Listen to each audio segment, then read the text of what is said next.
সদৌ অসম লেখিকা সমাৰোহ সমিতিৰ সোণালী জয়ন্তী সমাৰোহৰ মুকলি সভাত মুখ্য অতিথি হিচাপে উপস্থিত থাকে ছত্তীশগড়ৰ ৰাজ্যপাল ৰমেন ডেকা।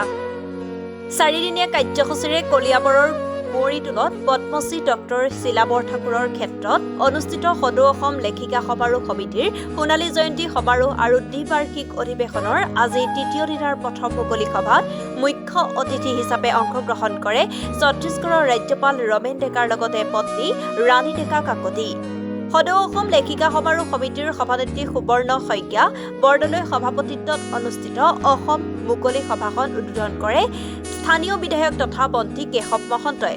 আজিৰ এই সভাতেই সদৌ অসম লেখিকা সমাৰোহ সমিতিয়ে কৰ্মজ্যোতিষ্মান উপাধি প্ৰদান কৰে মন্ত্ৰী কেশৱ মহন্তলৈ।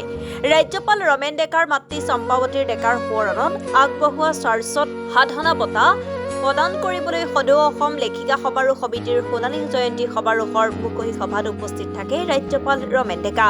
ৰাজ্যপালগৰাকীয়ে নিজৰ ভাষণত এগৰাকী মহিলাৰ ধুনীয়া চকু জুৰিত কিমান দুখ আৰু বেদনা থাকে সেই কথাও অনুধাৱন কৰিব পাৰিব লাগিব বুলিও বক্তব্য ৰাখে।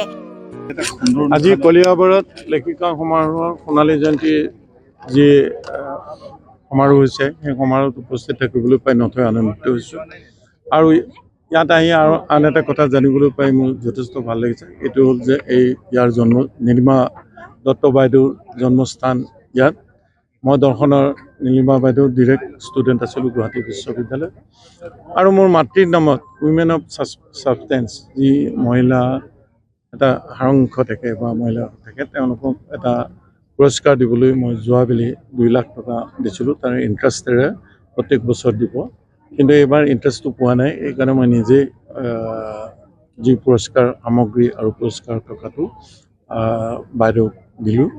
আৰু এই যে লেখিকা সমাৰোহৰ এটা দায়িত্ব, সাহিত্যৰ প্ৰতি যি দায়িত্ব আছে সেই দায়িত্ব তেওঁলোকে সদায় খুব ডেডিকেটেডলি কৰি আহিছে। তাৰ কাৰণে তেওঁলোকক অশেষ ধন্যবাদ দিছোঁ আৰু কলিয়াবৰবাসী ৰাইজকো ধন্যবাদ দিছোঁ। আপোনালোক সকলোকে মই আন্তৰিক ধন্যবাদ দিছোঁ। ইংৰাজী নৱবৰ্ষই যাতে আমাৰ সকলোৰে জীৱনলৈ সুখ আৰু শান্তি কঢ়িয়াই আনে।